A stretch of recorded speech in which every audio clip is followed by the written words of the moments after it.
गोपाळ समाज हित महासंघ धुळे जिल्ह्याच्या वतीने माननीय जिल्हाधिकारी निवेदन सादर. एकनाथ निंबा गोपाळ यांची हत्या करणाऱ्या मारेकरींना फाशीची शिक्षेची केली मागणी.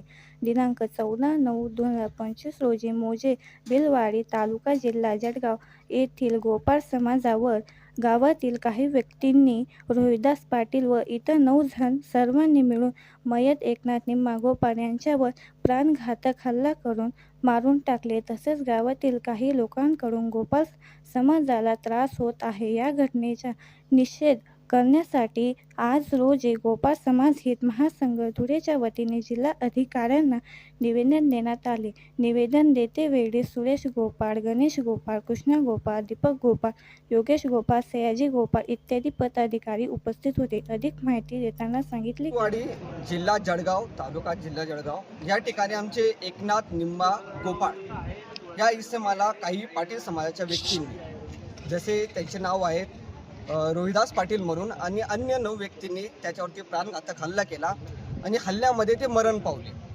आमची फक्त गोपाळ समाज महासंघातर्फे सर्व जे जिल्हाधिकारी आहे, धुळे जिल्हाधिकारी किंवा उपजिल्हाधिकारी यांना मागणी आहे की हे जे आरोपी यांना फाशीची शिक्षा व्हावी आणि आमच्या गोपाळ समाज महासंघाला न्याय मिळावा.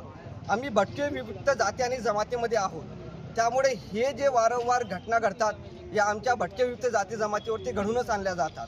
काही जर बघितले भागांमध्ये तर आता घरी आम्हाला नशीब होत नाही, आणि जेव्हा आम्ही कुठेतरी आसरा घेतो तर असे काही प्रकृतीचे लोक आम्हाला त्रास देण्याचा प्रयत्न करतात. आणि याच त्रासामुळे आम्ही आज हे निवेदन जिल्हाधिकारी यांना देण्यात आलो आहे, तरी त्यांनी आमची मागणी पूर्ण करावी हेच आम्ही त्यांना नम्र विनंती करतो.